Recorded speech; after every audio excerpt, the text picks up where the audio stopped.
Você já teve vontade de tirar alguma dúvida com seus pais, mas não sabia como? Com base bíblica, viemos trazer a resposta para suas dúvidas, em uma conversa leve e descontraída, de pai para filha. Está começando mais um De Pai para Filha, mais aqui um dia da semana com você.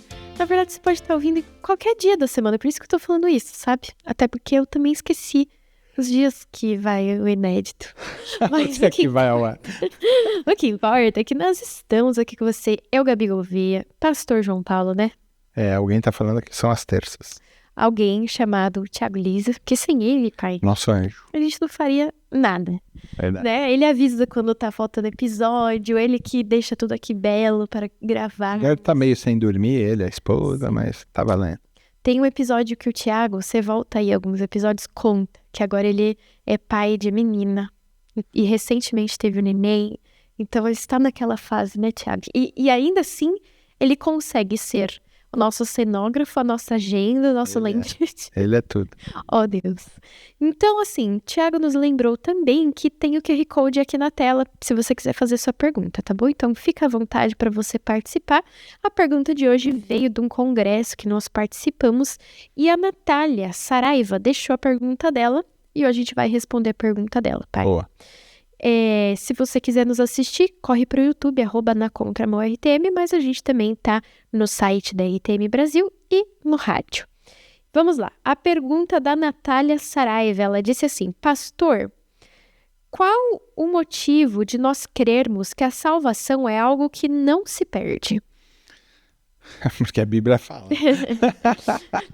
Pronto, acabou, valeu, bora pra casa. Gente. Até amanhã. 1 minuto de vídeo. Na verdade, a Bíblia diz isso, a gente tem segurança em Jesus, tá? Então, ele falou, aqueles que o Pai me deu, eu não perco nenhum deles. Então, Mas tem a apostasia. nós estamos seguros em Jesus, tudo bem? Então, essa pergunta eu fiz há muitos anos atrás para o Dr. Shed, eu falei, como perde ou não perde a salvação? E ele respondeu, se você foi salvo por Jesus, não. E é óbvio, eu também acredito nisso, piamente nisso. Se eu fui salvo por Jesus, uma vez salvo, salvo para sempre. Mas, texto bíblico, ele é feito de tensões, tá? Tem muitas tensões no texto bíblico. E a gente precisa prestar atenção nisso. Uma vez salvo, salvo para sempre, perde ou não a salvação, calvinismo e arminianismo, Jesus fez ou a gente participa, livre-arbítrio ou predestinação. Essas tensões, elas estão colocadas lá no texto propositadamente, tá? Então, outro dia alguém me falou isso, falou assim, me mandou uma mensagem, falou que o pastor ficou frisando, a salvação não se perde, salvação não se perde, salvação não se perde. Os adolescentes e os jovens da igreja entenderam tudo errado e estão na balada, na promiscuidade e tudo mais, alguns até usando drogas. Porque assim, não se perde, então eu vou ser salvo, não importa o que eu esteja fazendo. Tem certeza que foi? Tem que ter certeza. Então, esse é o ponto. Mas é que se a Bíblia diz que você foi salvo porque crê em Jesus, e é o único requisito para a gente ser salvo é crer em Jesus, e é tudo feito pela graça, e não depende de nós, então eu vou viver minha vida, pode ser uma vida desregrada. Aí é um problema, porque a Bíblia também fala de fruto da salvação, né? Quer dizer, a gente tem 3 fases importantes aí na nossa caminhada cristã.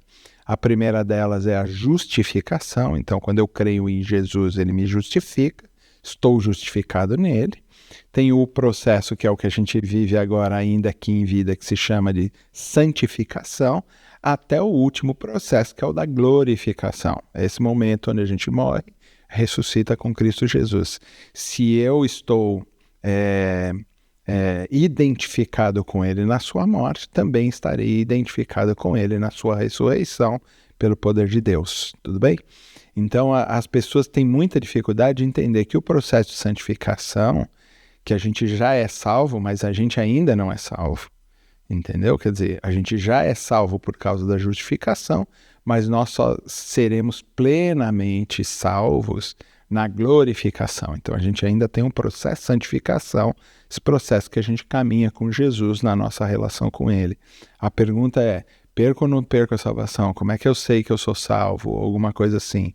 Pelos frutos os conhecereis. Então, é necessário que a gente entenda, eu já estou salvo em Jesus, e eu tenho segurança nele, mas tem todo o meu processo de santificação, que os frutos podem provar que eu ainda não fui justificado nele de verdade, porque eu ainda não caminho santificando a minha vida, santificando a minha história, o processo todo, entende? O Felipe Samuel, ele pergunta algo parecido. Ele fala, se é unicamente por meio da graça e não há nada que possamos merecer, como então seguir a vida seguindo regras? Como que funciona esse processo de santificação? Porque parece que é algo que vamos conquistando com o tempo e amadurecendo, não? Sim, para que todos cheguemos juntos, diz a palavra, a estatura do varão perfeito. Ou seja, para que todos nós da comunidade de fé cheguemos juntos à mesma maturidade de Jesus, tudo bem? Isso não tem a ver com a salvação, mas ela é o sinal de que eu fui salvo. Os que foram salvos dão frutos de arrependimento, dão frutos de santificação, dão frutos dessa caminhada. É um jeitinho também da gente perceber se está no caminho Com certo, certeza. se foi realmente salvo ou não. Exatamente. E a gente vai amadurecendo com o tempo. Então, existe sim no processo de santificação um amadurecimento até o estágio de glorificação. Mas é de cada um no processo, mas ele precisa apontar para o Cristo. Então não adianta. Então, eu me converti, mas continuo traficando, continuo usando drogas, continuo na prostituição, continuo na promiscuidade, continuo roubando, continuo matando, continuo mentindo. Os frutos que eu dou é de alguém que não foi justificado por Jesus. Percebe? E aí é que a gente tem um problema, tá? Então pode ser que eu ainda nem tenha chegado na fase de justificação. E a gente achando que já está dentro dela porque está na igreja. Entendeu? Porque acredita em Jesus. Acredita em Jesus de forma religiosa. É difícil assim. É um acreditar entre aspas. Acredita mesmo?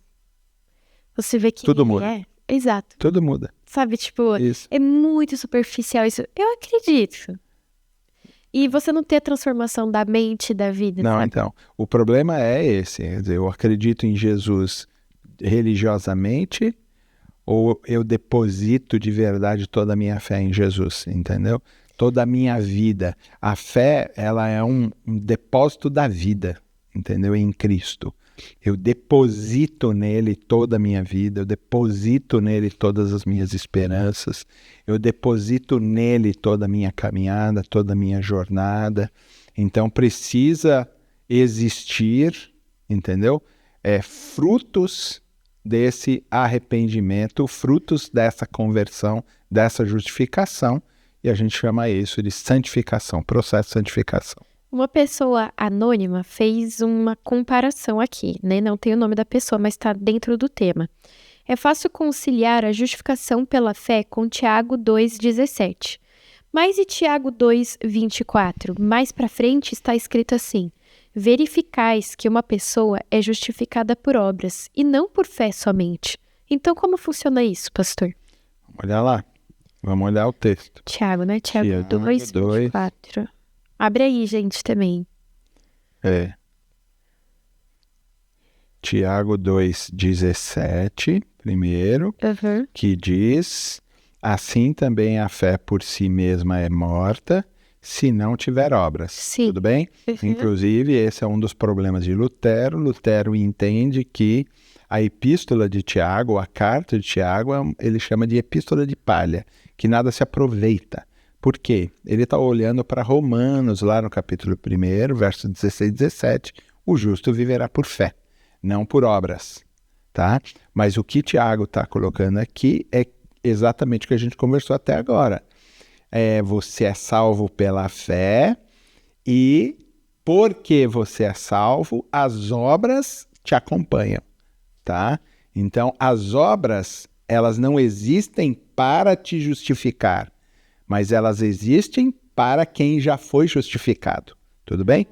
E aí o verso 22, ele diz: vês que a fé cooperou com suas obras, e pelas obras a fé foi aperfeiçoada. Beleza, o que ele está dizendo é exatamente Tá isso. bem claro. Muito claro, quer dizer, é a fé que é antecessora às suas obras, mas as sim. obras aperfeiçoam a sua fé. Até porque ele vai falar mais pra frente aqui, né? Assim também a fé por si só, se não é acompanhada de obras, está morta. Ou seja, se você, tipo, só falou que acredita e não Por tem isso, gerado fruto... Esse é o 17, e o 22 vem depois falando que a fé é anterior às suas obras, mas as obras ajudam a amadurecer a sua fé e ela ser muito mais completa. O que ele está falando é, a fé é antes das obras, as obras são posteriores à fé. E para que servem as obras? Nesse processo de santificação, para amadurecer a sua fé cada vez mais, deixar você mais pleno até o processo de glorificação. Percebe? E ajuda também na nossa compreensão da jornada.